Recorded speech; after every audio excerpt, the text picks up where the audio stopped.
March 24th, 1945. The Combat Information Center, USS Bush, DD 529, somewhere on the gray, heaving swells northwest of Okinawa. Deep within the destroyer's hull, in a darkened, windowless compartment that served as the ship's electronic brain and nervous system, the future of naval warfare was unfolding in eerie silence. Here, the only light came from the glowing, phosphorescent sweep of the SG surface search radar, its rotating beam painting ghostly, ephemeral echoes of ships and land masses across the darkened screen with each pass. Radar Operator Second Class James Patterson, his young face etched with concentration and illuminated by the ghostly green light, leaned closer to the scope, his hand instinctively adjusting the gain control as another sweep refreshed the tactical display. Suddenly, a new cluster of contacts materialized at the very edge of the screen. They were faint at first, but with each successive sweep, they grew brighter, more defined, and undeniably hostile. Multiple contacts, bearing 340 degrees, range 62 miles, he announced, his voice calm and professional, cutting through the quiet hum of the electronics. Estimating 50-plus aircraft, inbound from the direction of Kyushu. In the center of the cramped compartment, Commander Roland E. Westholm, the Bush's seasoned and respected captain, reached for the black handset of the TBS, talk between ships, radio. A cold knot of apprehension tightened in his stomach, but his voice, when he spoke, was steady and firm. Task Force 58, the most powerful naval armada ever assembled in human history, had meticulously positioned 16 of these lonely, vulnerable radar picket stations in a wide, circular arc around the island of Okinawa, the intended target of the largest amphibious invasion of the Pacific War. These destroyers, steaming in isolation far from the main fleet, were the designated tripwires, forming an invisible, electronic fence that, in theory, no Japanese aircraft could penetrate without being detected, tracked, and engaged. What none of the men in that darkened CIC, from the young radar operator to the veteran commander, could possibly know at that moment was that this very technological advantage, this electronic shield they had so carefully constructed, was about to trigger the most desperate, fanatical, and horrifically determined aerial assault in the entire history of naval warfare. The Imperial Japanese Navy's Kamikaze Special Attack Units, the Tokubetsu Kogekitai, had been formed and trained for one singular, terrifying purpose: to break through the seemingly impenetrable wall of American defenses and trade their own lives, with a chillingly cold and calculated devotion, for the destruction of enemy warships. And the isolated, lonely radar picket destroyers, the electronic eyes and ears of the fleet, would inevitably become their first and most vital targets. The Japanese High Command, having lost the ability to challenge the U.S. Navy in a conventional battle, had arrived at a new and brutal strategic logic: cut through the picket line, blind the American fleet, and a massive, vulnerable invasion force anchored at Okinawa would be exposed to a slaughter. The ancient, revered mathematics of traditional naval strategy, of broadsides, tonnage, and fleet maneuvers, had been abandoned. In its place was a new, horrifyingly simple equation: one pilot, one plane, one ship. The age of the human-guided missile had begun. The Pacific War, a relentless and unforgiving crucible of innovation, had completely transformed the role of the American destroyer. Once designed primarily as nimble submarine hunters and fleet escorts, these versatile warships had evolved into sophisticated, high-tech electronic sentinels. Each of the 16 designated radar picket stations was positioned with geometric precision, ranging from 15 to 95 miles out from Point BOLO, the designated reference point, on Okinawa's Zampa, Misaki Peninsula. 7 of these critical stations were to be operational by April 1st, the day of the invasion, with 9 more to be activated as the campaign progressed, forming an ever-tightening electronic noose around the island. The USS Laffey, D-724, an Allen M. Sumner-class destroyer, steamed through the long Pacific swells at a steady 15 knots, her sleek hull displacing 2,200 tons of seawater. In her own Combat Information Center, a space nearly identical to the one on the Bush, her captain, Commander Frederick Julian Beckton, studied the glowing repeater scope, his mind constantly analyzing the tactical situation. His ship, a microcosm of American industrial and technological power, carried 336 officers and men, and a formidable arsenal of advanced anti-aircraft weapons specifically configured to destroy incoming aircraft with a devastating volume and accuracy of fire. Her main armament consisted of 6 5-inch dual-purpose guns housed in 3 fully enclosed, radar-directed twin mounts. These were supplemented by a dense battery of 12 40mm Bofors guns, arranged in 2 quad and 2 twin mounts, and a final, close-range defense of 11 20mm Oerlikon cannons. And, most importantly, mounted throughout the ship's superstructure were the latest, most sophisticated fire control radars, revolutionary devices that were about to make naval history. At the heart of this defensive capability was the Mark 37 gun director, a complex electromechanical system perched high atop the ship's superstructure. This director, operated by a team of highly trained sailors, could visually or electronically track a target, and its associated Mark 25 fire control radar provided continuous and incredibly precise data on the target's range, bearing, and speed. This data was fed into a complex analog computer deep within the ship, which then calculated the precise aiming point for the guns, accounting for the ship's own motion, the wind, and the target's course, and then transmitted that firing solution back up to the gun mounts automatically. The Combat Information Center itself represented American naval technology at its most advanced and sophisticated. Unlike the primitive ad hoc radar plotting rooms of 1942, the modern CIC was a true fusion center, integrating the data from multiple radar systems, air search, surface search, and height finding, into a single, unified and real-time tactical display. Fighter direction circuits, patched directly into the CIC, linked the destroyer's controllers with the pilots of the Combat Air Patrol, CAP, fighters circling high overhead, allowing the destroyer to act as the eyes and ears for its own airborne protectors. The mathematics of this new, integrated system were nothing short of revolutionary. Traditional, visually aimed naval anti-aircraft gunnery, which relied on the skill of individual gunners to eyeball the correct lead on a fast-moving target, had achieved a dismal hit rate of less than 2% against maneuvering aircraft. The new radar-directed fire control systems, however, could increase that accuracy to a staggering 20% under optimal conditions. And when this incredible accuracy was combined with the introduction of the secret and devastatingly effective proximity-fused shells, artillery rounds that detonated automatically when they passed near a target, without requiring a direct hit, the destroyer's defensive firepower was multiplied exponentially, creating a virtual wall of exploding steel around the ship. Lieutenant Howell T. Cheering commanded landing craft support, large, 51, or LCSO-51, one of the heavily armed gunboats that were assigned to support the radar pickets. His assessment of their grim and perilous mission was both blunt and brutally accurate. The destroyers were bait. We were all bait, deliberately and coldly positioned to attract the enemy's attacks away from the main fleet, away from the carriers and the transports. The whole idea was to draw the Kamikazes to the Pickets, vector in the fighter coverage from the carriers, and destroy them before they could ever reach the high-value targets. It was a necessary but a damn dangerous job. Aboard the sprawling training base at Kanoya Airfield on the Japanese home island of Kyushu, Lieutenant Yukio Seiki reviewed the attack orders one last time with the young, grim-faced pilots of the 201st Air Group.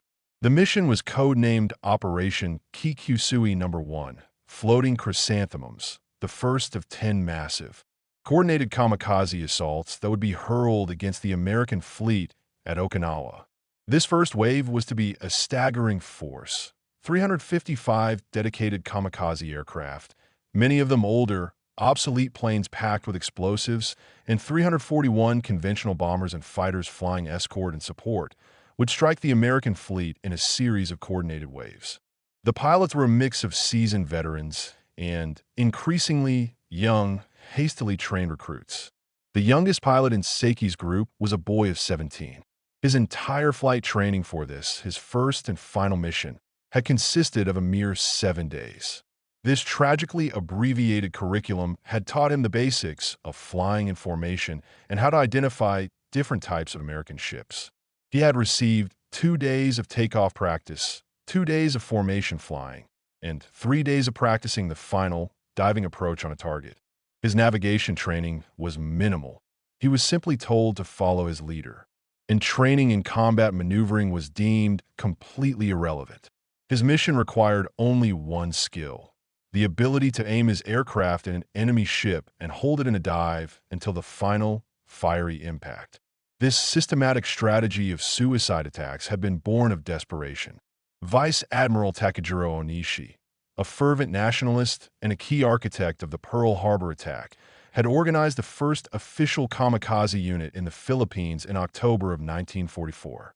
Lieutenant Yukio Seiki himself had led the very first successful attack, crashing his bomb-laden Zero into the flight deck of the escort carrier USS St. Lo on October 25, 1944, sinking it and transforming these spontaneous, individual acts of desperation into a terrifyingly effective and systematic national strategy. The Japanese pilots, through bitter experience, understood the capabilities of American radar far better than most of their own senior commanders realized. They knew that the destroyers positioned in a ring around Okinawa were not just simple early warning stations. They were sophisticated command and control platforms that could direct and coordinate the fighter aircraft that could intercept their attacking formations 50 miles or more from the main fleet. But the Japanese had also identified what they believed to be a critical vulnerability in the American defensive screen. By operating in almost complete isolation, 30 to 60 miles from any mutual support from other large warships, the Picket destroyers could not concentrate their defensive firepower.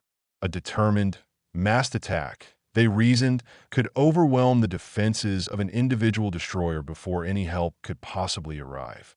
The cold, brutal mathematics of the TACO, the special attack, were simple and, from the Japanese perspective, grimly logical.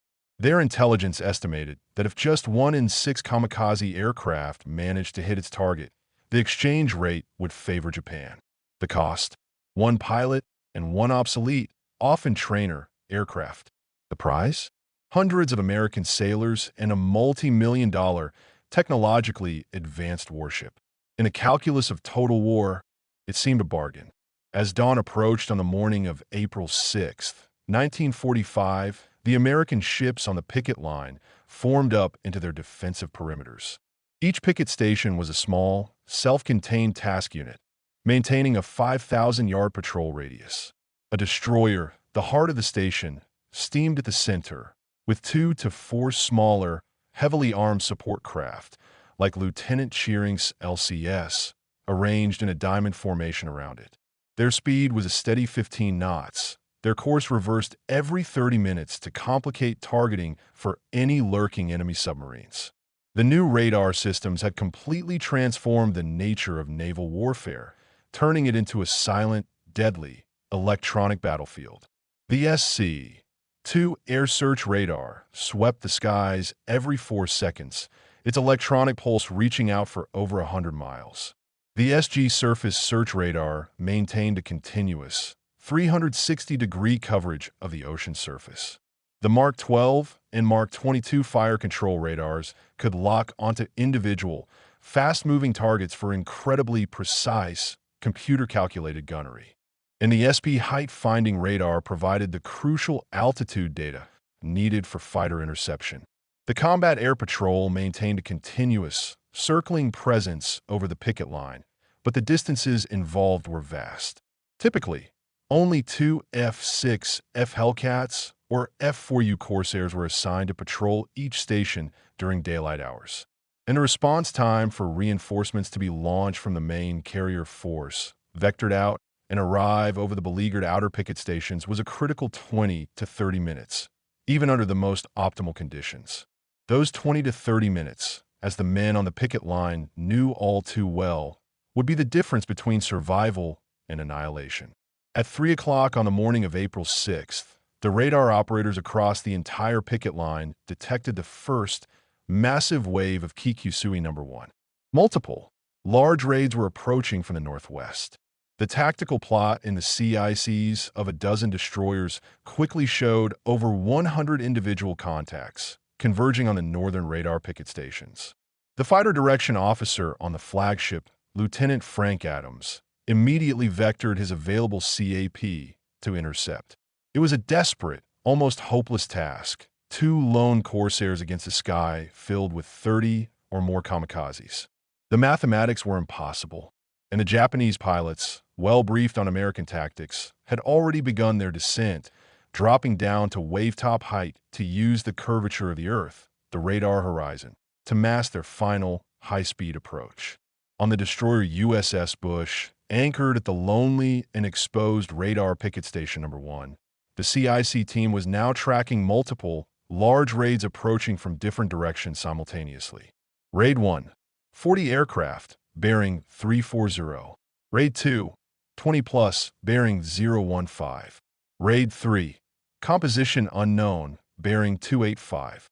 Commander Westholm, his voice a calm and steady presence in the cacophony of reports, had trained his gun crews relentlessly for this exact moment. His orders were simple and absolute. Maintain continuous tracking of all assigned targets. Open fire the moment any aircraft reached a range of 12,000 yards, regardless of the quality of the firing solution. Maintain the maximum possible rate of fire until the target was either destroyed or had passed overhead. And, most importantly, there would be no check fire for identification. Anything approaching the picket line was to be considered hostile and was to be engaged and destroyed. The ordeal of the USS Bush began at 1500 hours that afternoon. The ordeal of the USS Bush at the lonely and exposed radar picket station No. 1 began in the mid-afternoon of April 6th, under a sky that had turned a malevolent, hazy gray. For hours, her radar operators had been tracking the massive, converging formations of Japanese aircraft, their ghostly electronic signatures painting a terrifying picture of the scale of Operation Kikusui. Commander Westholm and his crew were at the highest state of readiness. Every man at his battle station, every gun loaded and ready, the tension in the air so thick it was almost palpable. The first attackers to break through the thinly stretched combat air patrol were fast and determined. The Bush's gunners, drilled to a fine edge of professional competence, met them with a ferocious and disciplined wall of fire. The ship's 3 twin 5-inch mounts roared to life, their barrels recoiling in a thunderous rhythm, while the 40mm Bofors and 20mm Oerlikon mounts added their own frantic, chattering chorus to the symphony of destruction. Proximity-fused shells filled the air around the approaching planes with clouds of black, razor-sharp shrapnel. The first 2 Japanese aircraft, diving through this curtain of steel, disintegrated in midair, their wreckage tumbling into the sea. But the sheer number of attackers was overwhelming. At 1500 hours, a single Nakajima B-6 and Jill torpedo bomber, jinking and weaving with a suicidal determination, broke through the defensive fire. The Kamikaze, trailing smoke from multiple hits, but still flying, struck the Bush with a sickening, grinding impact between her 2 stacks on the starboard side. Its 1,764-pound bomb, carried externally, penetrated deep into the ship's vitals before exploding in the forward engine room. The blast was catastrophic. A massive cloud of superheated steam erupted through the ruptured high-pressure lines, scalding to death 14 men at their posts in an instant. The ship shuddered violently, its forward motion ceasing as it lost all power. But through a combination of her robust construction and the heroic efforts of her crew, the Bush remained afloat, a crippled but still defiant bastion. Her damage control teams, led by the indomitable Lieutenant Junior Grade John H. Lepola, immediately plunged into the smoke-filled, twisted compartments, fighting the raging fires while the gunners who still had power continued to engage the seemingly endless stream of incoming aircraft. At 1700 hours, the destroyer USS Colquhoun, DD-801, another Fletcher-class destroyer, was ordered to maneuver to assist the stricken Bush, bringing with her 4 precious AP fighters that had been assigned to her station. But what followed was an aerial melee of almost unimaginable chaos. A swarm of 40 to 50 Japanese aircraft, like angry hornets, descended upon the 2 destroyers. The Colhoun took her first direct hit at 17:30, a bomb-laden Zero crashing in her main deck and starting massive fires. 3 more Kamikazes struck her in rapid, brutal succession, tearing huge holes in her hull and superstructure. Her captain, Commander George R. Wilson, seeing that his ship was breaking apart and sinking beneath him, gave the heartbreaking order to abandon ship. The Colhoun went down, taking 35 of her crew with her. Aboard the Bush, the desperate fight for survival continued. At 17:25, a second kamikaze crashed into her port side, again between stacks, the explosion nearly severing the ship in 2. At 17:45, a third kamikaze struck the port side, just above the main deck. Ammunition in the ready-use lockers began to cook off in a series of terrifying secondary explosions, and the fires, now fueled by ruptured oil lines, spread beyond any hope of control. At 18:30, with the ship a burning, sinking wreck, Commander Westholm finally gave the order to abandon ship. The USS Bush rolled over and sank, taking 87 of her 307-man crew with her, including members of Commander James R. Willis's staff, who had been aboard as the commander of Destroyer Division 48. The survivors would spend up to 10 harrowing hours in the cold, oil-slicked water before the first rescue vessel, the gunboat LCS L-64, arrived on the scene at 21:30, its crew pulling the exhausted, wounded men from the dark water, all while under the constant threat of continued air and submarine attack. The brutal, bloody mathematics of April 6th were staggering. In a single, horrifying day, kamikaze attacks had sunk the destroyers Bush, Colhoun, and Emmons, plus a destroyer minesweeper and 2 ammunition ships. 10 other ships had been heavily damaged. But in their final, defiant sacrifice, the radar Pickets had fulfilled their grim and vital mission. The massive main fleet at the Higuchi anchorage, the vulnerable heart of the invasion, had remained largely untouched. The destroyers had acted as magnets, absorbing the full, suicidal fury that had been meant for the carriers and transports. The USS Laffey, having survived her own kamikaze encounters during the invasions of Lingayen Gulf and Iwo Jima, arrived to take her turn in the Crucible, relieving the destroyer USS J. William Ditter at the now infamous Radar Picket Station No. 1 on April 15, 1945.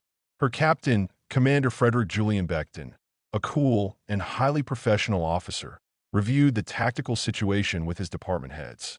The Japanese, he noted, had already shifted their tactics after the massive, daylight assaults of early April. They now favored smaller, infiltrating groups attacking at the vulnerable hours of dawn and dusk. Individual aircraft would use the natural concealment of cloud cover and rain squalls to mask their approach. And, most dangerously, they were beginning to perfect coordinated attacks from multiple directions simultaneously, a tactic designed specifically to overwhelm a ship's fire control systems, which could only track a limited number of targets at once. Okinawa, Beckton knew, was different. The extreme proximity to the major Japanese airfields on Kyushu and Formosa meant that the attacks would be continuous, relentless, and unforgiving. There would be no respite, no safe periods. His crew would be at general quarters from dawn to dusk, and often through the long, nerve-wracking hours of the night. On the morning of April 16th, the situation developed exactly as Beckton had anticipated.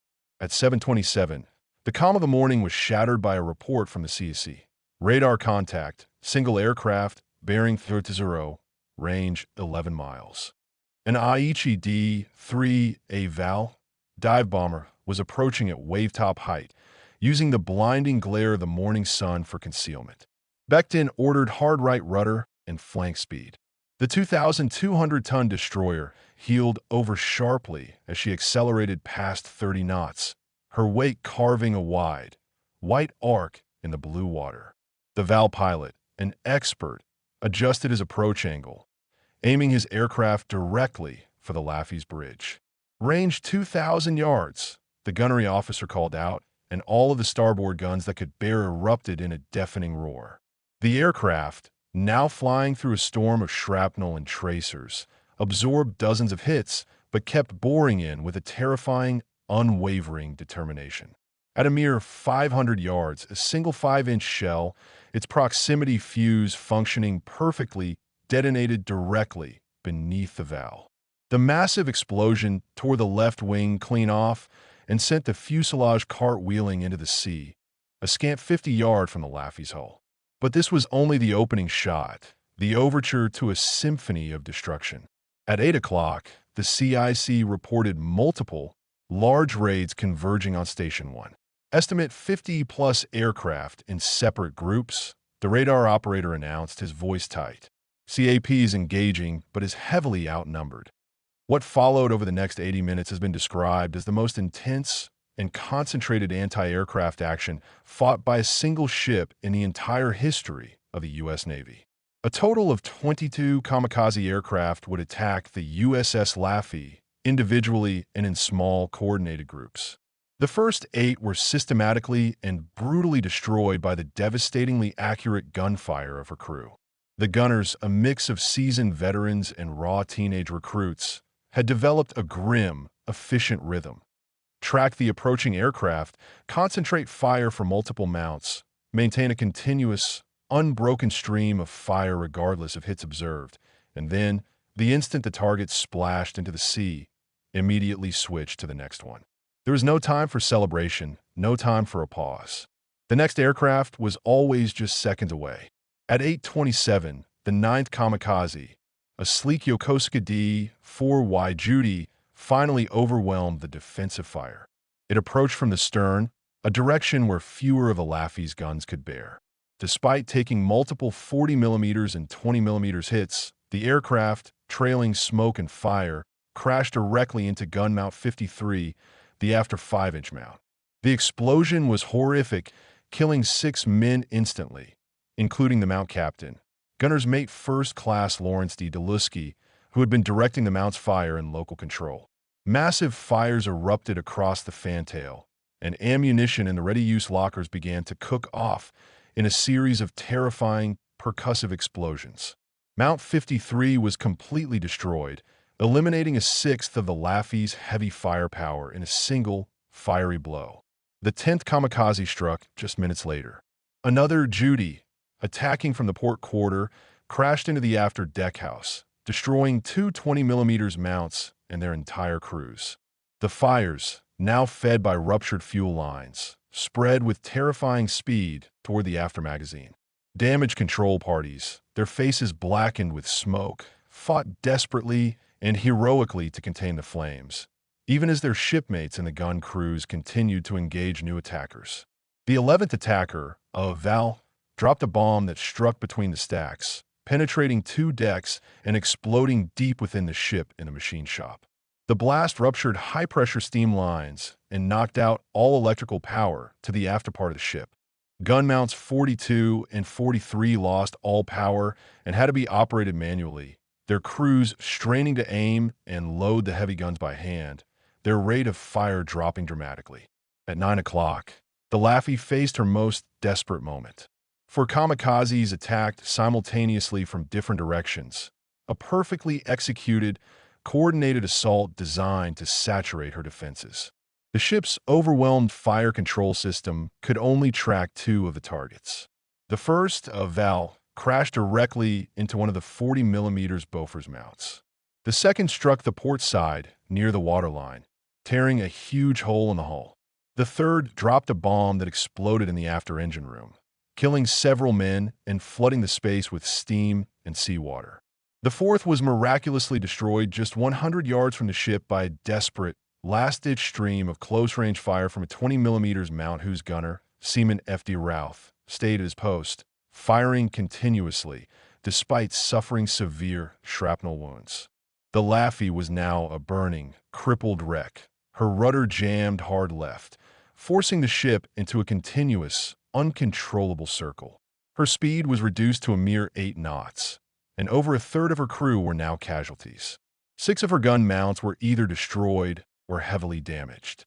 The reports that reached Commander Beckton on the bridge were dire.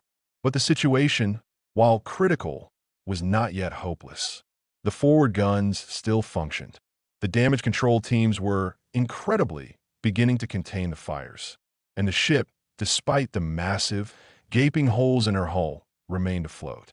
When his assistant communications officer, Lieutenant Frank Manson, his face pale with shock, asked if they should prepare to abandon ship, Beckton's response became one of the most legendary phrases in the annals of the U.S. Navy. "No," he said, his voice firm and unwavering.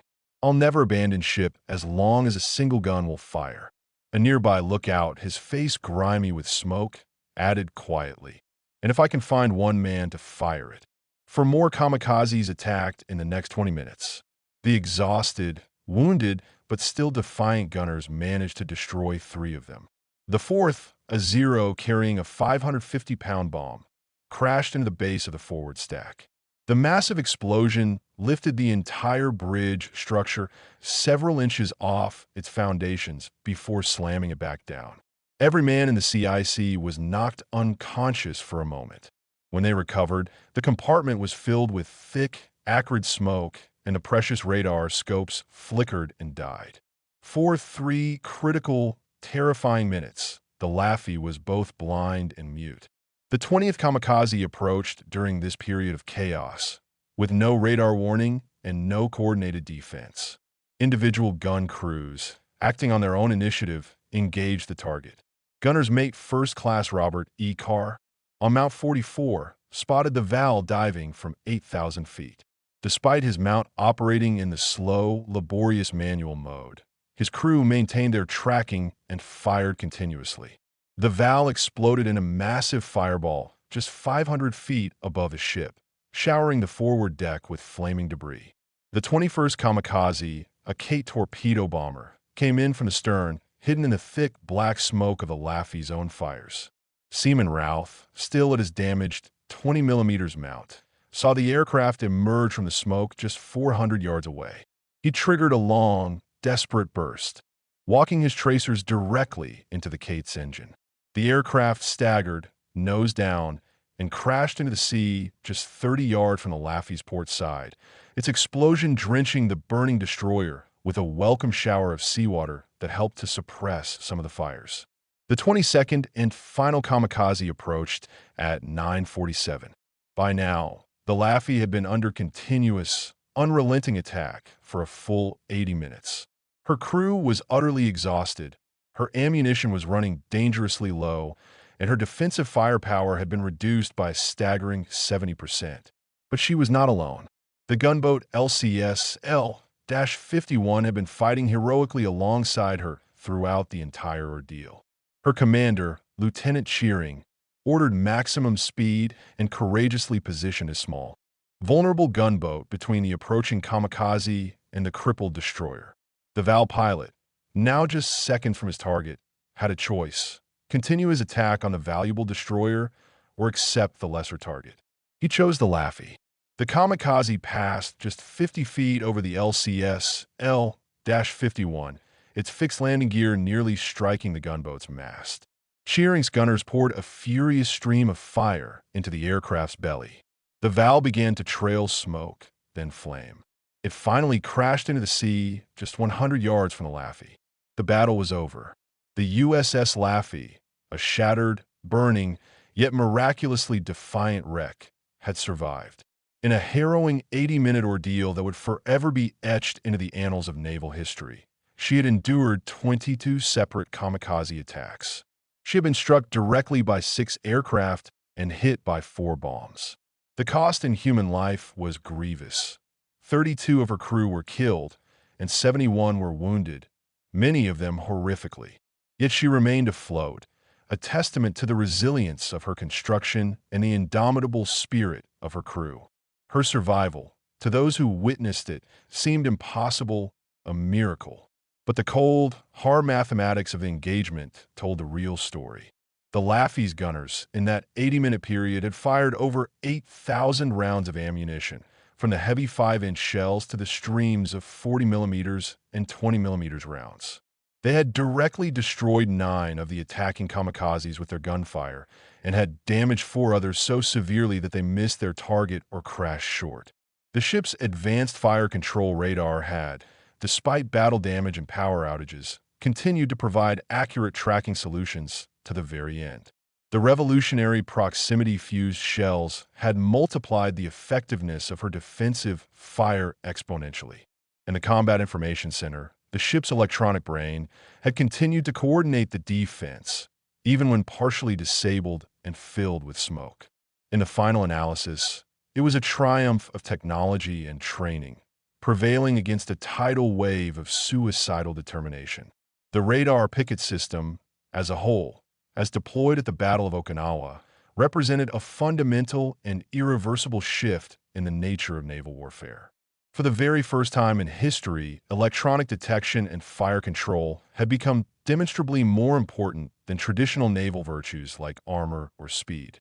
The destroyers stationed in their lonely orbits around Okinawa were no longer just scouts or escorts. They were sophisticated, floating command and control platforms, actively managing a complex, three-dimensional battle space that extended 60 miles horizontally and up to 30,000 feet vertically. The specialized fighter direction teams, embarked on the Picket destroyers, completely revolutionized naval air defense. Throughout the brutal 82-day Okinawa campaign, these teams would control over 5,000 separate fighter interceptions, resulting in a confirmed destruction of approximately 1,900 enemy aircraft long before they could even reach their intended attack positions. The radar had seen what human eyes could not, tracked what human minds could not process, and guided weapons to targets in darkness, through weather, and amidst the smoke and chaos of battle. But the human cost of this electronic shield was staggering. During the 82-day campaign, the radar Picket destroyers absorbed the full, concentrated fury of Japanese desperation.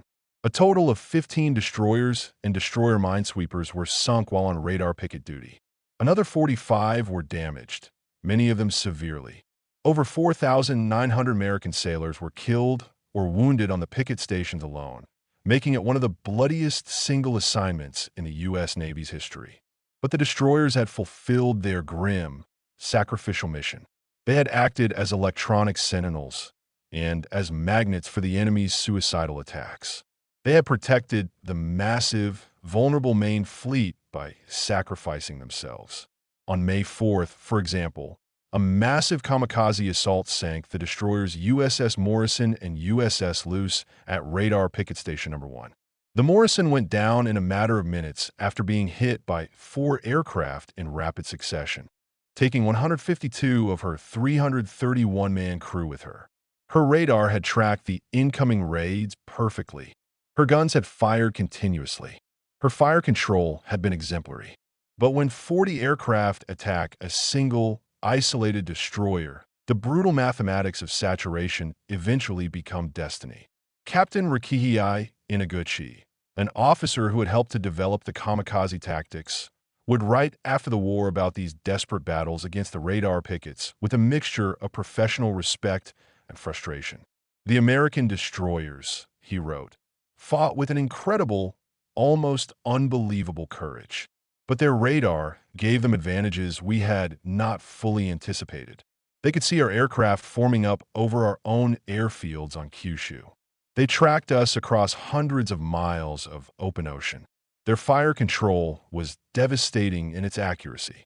But he also noted a critical and ultimately fatal observation. We believed the radar Pickets were vulnerable because of their isolation. We were wrong. Their radar connected them to a defensive network that stretched across the entire American fleet. When we attacked a single destroyer, we were in fact facing the coordinated defense of dozens of ships and hundreds of aircraft. The technological gap had, by this point in the war, become utterly insurmountable.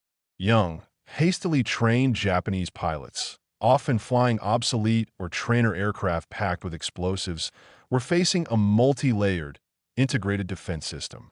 They were being targeted by radar-directed guns firing proximity-fused shells. They were being intercepted by superior American fighter aircraft, which were being expertly vectored to perfect intercept positions by shipboard controllers who could see the entire battle unfolding on their radar scopes. Electronic warfare had decisively replaced visual combat. The psychological impact on the Japanese operations was equally devastating. The young pilots, who had been told they would be striking a scattered and surprised enemy, instead found themselves flying into precisely coordinated, pre-planned killing zones. In the darkened, air-conditioned compartments of the American destroyers, radar operators tracked their every move from the moment they took off to the moment they were destroyed.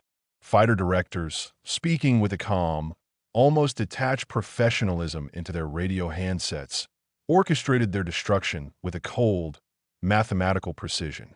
The age of the individual warrior, of the samurai, had definitively ended. The age of the technician had begun. By May 11th, the Japanese naval commanders, recognizing the devastating effectiveness of the picket line, had once again modified their tactics. The Kikusui attacks would now attempt to concentrate on stations where bad weather might degrade the performance of the American radar. They would perfect their low-altitude approaches, using the terrain of nearby islands to mask their approach from the radar's line of sight. And they began to use window, or chaff, strips of aluminum foil dispensed from their aircraft to create false radar returns and confuse the American operators. The electronic war had evolved on both sides. But the Americans, with their vast industrial and scientific resources, continued to improve their systems faster than the Japanese could possibly develop effective countermeasures. New SP height-finding radars were rushed to the fleet, eliminating the blind spots in vertical coverage that the Japanese had been exploiting. Improved IFF identification friend or foe systems were installed, reducing the tragic instances of friendly fire incidents in the chaotic, multi-layered air battles. And new data links between the ships allowed for the coordinated, fleet-wide defense of multiple stations simultaneously. The American technological advantage was not just being maintained, it was accelerating. The destroyer USS Hugh W. Hadley, DD 774, on picket duty at Station 15, demonstrated this evolved defensive capability on May 11th. Under a relentless, day-long attack by over 150 kamikaze and conventional aircraft in multiple, massive waves, the Hadley's CIC managed 6 separate radar plots simultaneously, all while directing the 12 CAP fighters assigned to her and coordinating the gunfire of 3 smaller supporting ships. The result was a staggering 23 enemy aircraft destroyed by the Hadley's guns and her fighters. The Hadley herself was severely damaged, hit by 2 kamikazes and a bomb, but she remained afloat, her crew saving the ship through a heroic damage control effort. 28 of her crew were dead and 67 were wounded. But without her radar and her CIC, the outcome would have been certain annihilation. Her captain, Commander Byron Mullaney, would later report, "The radar picket duty was the naval equivalent of the infantry point man, out front, alone, and the first to get hit. But unlike the infantry point man, who could only see a few yards ahead, our radar gave us the eyes of an eagle. We could see death coming from 50 miles away and prepare to meet it." The industrial implications of this technological battle were equally decisive. American shipyards and electronics factories were producing new, more advanced radar sets at a rate exceeding 200 per month. In contrast, Japanese aircraft production had fallen to fewer than 500 planes per month, most of them of obsolete design and built with substandard materials. The mathematical equation of attrition was inexorable. American technology was advancing far faster than Japanese pilots could be trained. Each destroyed kamikaze represented a pilot, an aircraft, and months of a training investment that could not be replaced. Each damaged American destroyer, however, was in most cases towed back to a forward base, repaired, and often returned to service with even more advanced equipment and a crew that was now battle-hardened and experienced.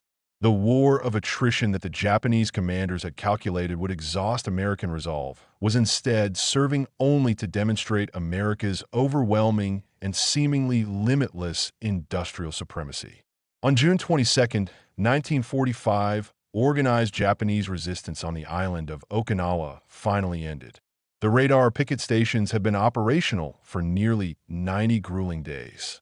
During that period, they had tracked thousands of air attacks, vectored their fighters to intercept over 1,900 separate raids, and had directly engaged approximately 600 kamikaze aircraft that had managed to penetrate the outer fighter screens.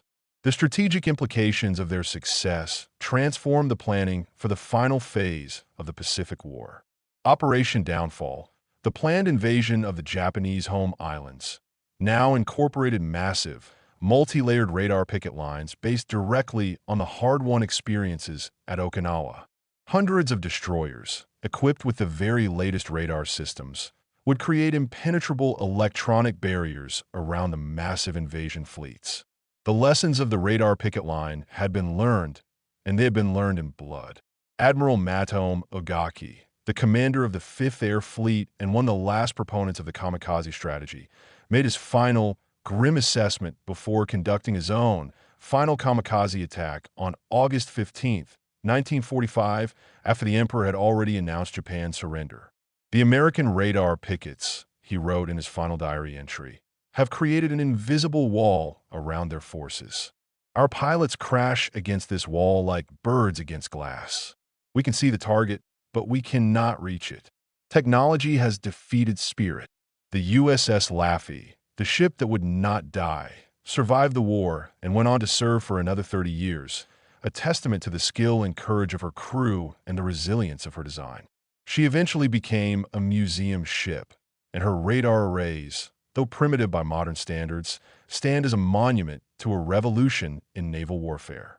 The ability to see beyond the visual range, to track multiple targets simultaneously, and to direct weapons with a cold, mathematical precision had changed the nature of combat forever.